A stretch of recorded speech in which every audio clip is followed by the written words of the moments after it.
сәлеметсіңдер ме балалар? Көңіл күйлерің қалай?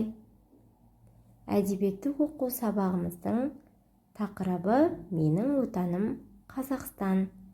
Менің туған өлкем бөлімін ары қарай жалғастыратын боламыз. Жүсіпбек Аймауытовтың Қартқожа әңгімесімен танысасыңдар. Бүгінгі сабақтан білетіндерің шығарманың тақырыбы мен үзіндісіне сүйеніп, оқиғаның соңын болжайсыңдар. Сұрақтарға жауап бересіңдер. Оқушылар, Жүсіпбек Аймауытовтың шығармасымен таныспас бұрын, ең алдымен Жүсіпбек Аймауытовтың өмірбаянымен таныс болайық. Жүсіпбек Аймауытов 1889 жылы Павлодар облысында туған. Ол жазушы, драматург, ақын, аудармашы, зерттеуші, ғалым, қоғам қайраткері. 13-14 жасынан қисса, дастан жаттап, өлең шығара бастаған. Жүсіпбек балаларға арнап ертегілер, әңгімелер жазған. Оның Қартқожа, Ақбілек, тағы да басқа көптеген шығармалары бар.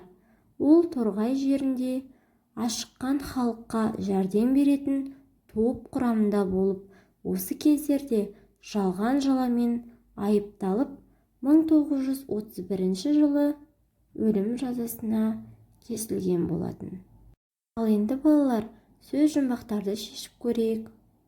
Бірінші сұрақ: қалың ағаш өсетін нулы жер қалай аталады? Екінші сұрақ: отбасындағы әке атауы. Үшінші сұрақ: ел сөзін басқаша қалай атауға болады?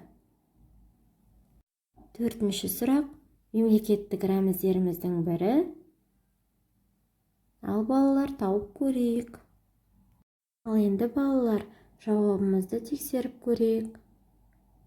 Қалың ағаш өсетін нулы жер — орман. Отбасындағы әке атауы — отағасы. Ел сөзін басқаша қалай атауға болады? Халық. Мемлекеттік рәміздеріміздің бірі — гимн.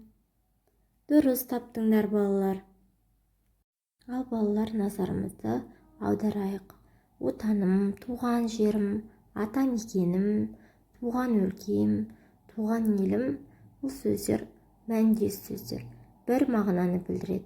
Менің отаным Қазақстан, менің туған жерім Қазақстан, менің атамекенім Қазақстан, менің туған өлкем Қазақстан, менің туған елім Қазақстан.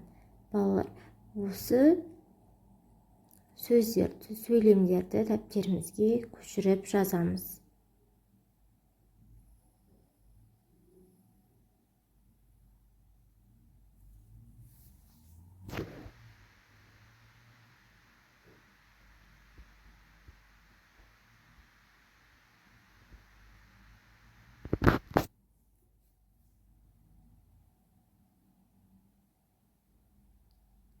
Жақсы балалар, көшіріп болсақ, енді сөздікпен жұмыс жасайық. Үй басы әр үй деген мағынаны білдіреді. Ашамай жас балаға арнап жасалған ертоқымның түрі. Ет бауыр жақын, өте жақын туысты айтады екенбіз. Шерсіз, қайғы, мұңсыз. Жетесіз, ақылсыз, ақымақ деген мағынаны білдіреді. Әңгімені мұқият тыңдаймыз. Қартқожаның туған жері. Қаз қарайды. Қой өрістен келді. Арбаны төңіректеп, сүйкеніп сиырлар тұр. Үй басы есік алдында от жағып, кешкі сиырдың сүтін пісіріп жатыр. Қартқожа үйге сүйеніп, ашамайды шынтақтап, ауылға қарап тұр. Оған ауыл бір түрлі жылы, бір түрлі қызықты, ет бауыр жақын болып көрінді. Қоңырсыған сүт, қайнатқан қаймақ иісі де тәтті. Күлімсі шуаш иісі де күндегідей жағымды тәрізді. Ыстық қой, шіркін туған жер, кім сүймесін өз жерін. Сүймесе, зердесіз сүймес, жүрегі шерсіз, тілеуі бөлек, жетесіз сүймес. Туғалы ұзап шықпаған, бауырмал әжесінің бауырында еркелеп өскен өлбіреген балапан жүректі Қартқожа қайтып сүймесін. Қартқожа туған жерін жанындай сүйеді. Ал енді балалар, мәтін бойынша жұмыс жасайық. Жазушының туған жеріне деген сезімін білдіріп тұрған сөздері біртүрлі жылы, ет бауыр жақын, ыстық қой шіркін туған жер, жүрегі шерсіз, қоңырсыған сүт, қайнатқан қаймақ иісі де тәтті, күлімсі шуаш иісі де күндегідей жағымды тәрізді. Ал енді балалар, сендер әркім өзінің туған жеріне деген сезімін білдіріп, кестені толтырады.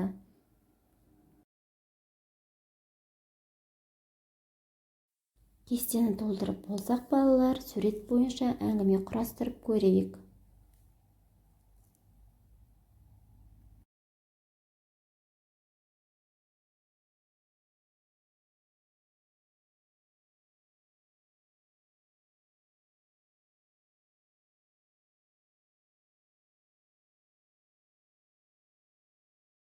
Тамаша балалар, ойларың өте ұшқыр екен. Суретте жаз мезгілі бейнеленген. Ауылдың әсем табиғаты мен жылы көрінісін тамашалап отырған бала қалың ойға шомып кетті.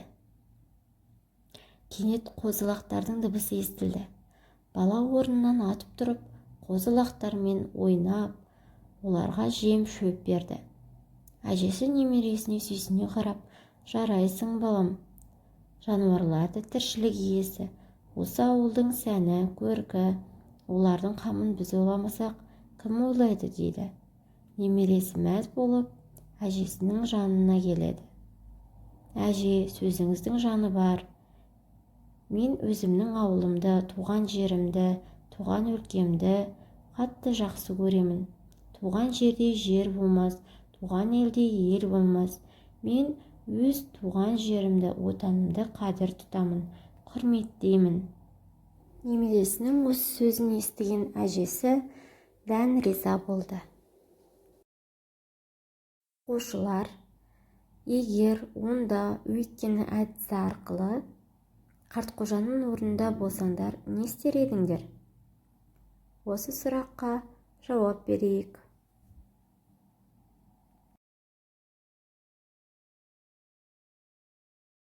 Тамаша балалар, өз ойларыңмен бөлістіңдер.